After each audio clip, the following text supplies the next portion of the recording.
ডলুতে greenfield বিমানবন্দরে স্থিতাবস্থায় supreme কোর্টের নির্দেশ। পরিবেশে প্রভাবের সমীক্ষা ছাড়াই চা গাছ উপড়ে ফেলা হলো কেন? রাজ্য সরকারের কাছে কৈফিয়ত তলব ডিওয়াই চন্দ্রচূড় নেতৃত্বাধীন বেঞ্চের। সোমবার সুপ্রিম কোর্ট কাছাড়ের ডলু চা বাগানে গ্রিনফিল্ড বিমানবন্দর নির্মাণে স্থিতাবস্থা বজায় রাখার নির্দেশ দিয়েছে।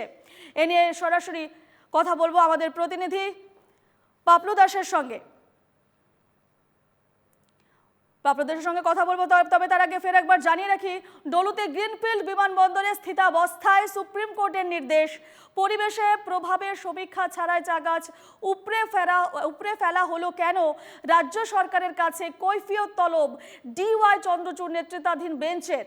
সোমবার সুপ্রিম কোর্ট কাছাড়ের ডলু চা বাগানে গ্রিনফিল্ড বিমানবন্দর নির্মাণে স্থিতাবস্থা বজায় রাখার নির্দেশ দিয়েছে।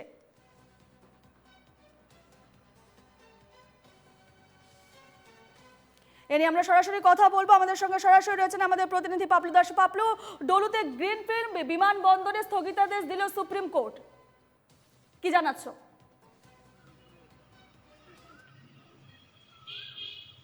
রীতিমতো এই খবরে চাঞ্চল্যের সৃষ্টি হয়েছে। দেখো রূপা, গত প্রায় 2022 সালে এই গ্রিনফিল্ড এয়ারপোর্ট তৈরি করার নামে এখানে জমি অধিগ্রহণ করা হয় রাজ্য সরকারের পক্ষ থেকে। এখানে রীতিমতো জোর করে এখানে জমি অধিগ্রহণ করা হয় এবং আমরা দেখতে পেয়েছি সেই সময় তীব্র আন্দোলনে উত্তাল হয়ে উঠেছিল গোটা বরাক উপত্যকা।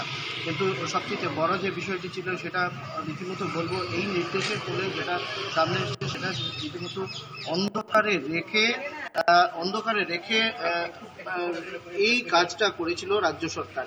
এবং এই কাজের বিরুদ্ধে 3টি সংগঠন সুপ্রিম কোর্টে তাদের মামলা দাখিল করে এবং সেই মামলার পরবর্তীতে গতকাল যে রায়টা দিয়েছে সেটা নিয়ে রীতিমতো তোলপাড় সৃষ্টি হয়েছে। বিশেষ করে এখন বর্তমান যে রাজনৈতিক আবহ চলছে লোকসভা নির্বাচনে।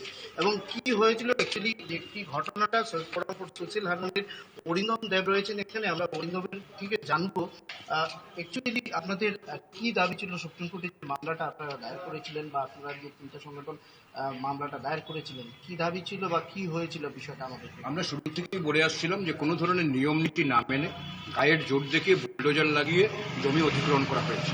এবং আমরা জানি যে সাইট ক্লিয়ারেন্স মানেই জমি পরিষ্কার করে নেওয়া নয়। সাইট ক্লিয়ারেন্স এটাকে জমি অ্যাকুইজিশনের জন্য তার কিছু নিয়ম নীতি রয়েছে, সেক্ষেত্রে কোনো নিয়ম নীতি মানা হয়নি।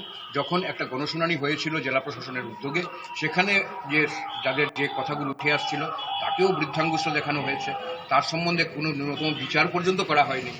সমস্ত কিছু মিলে যখন এই বেআইনি বিষয়টা ছিল, তখন সেটা নিয়ে আমরা তখন যে ইউনিয়নটা বাগানে কাজ করছিল তারা অসম মজুরি শ্রমিক ইউনিয়ন, তারা হাইকোর্টের দ্বারস্থ হয়েছে, এখন হাইকোর্টে আছে।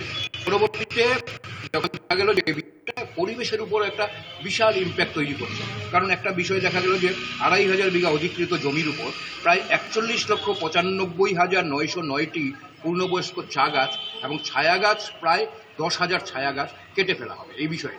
এবং তার একটা বিশাল ইম্প্যাক্ট পড়বে, কারণ চা গাছের এবং কফি গাছের যে পরিবেশের উপর অত্যন্ত একটা কার্যকরী প্রভাব রয়েছে এবং পরিবেশ আজকে কতটুকু বিপন্ন মানুষের ক্ষেত্রে সেটা বলার আর অপেক্ষা রাখে না। তো সেক্ষেত্রে আমরা গ্রিন ট্রাইব্যুনালের দ্বারস্থ হয়েছি।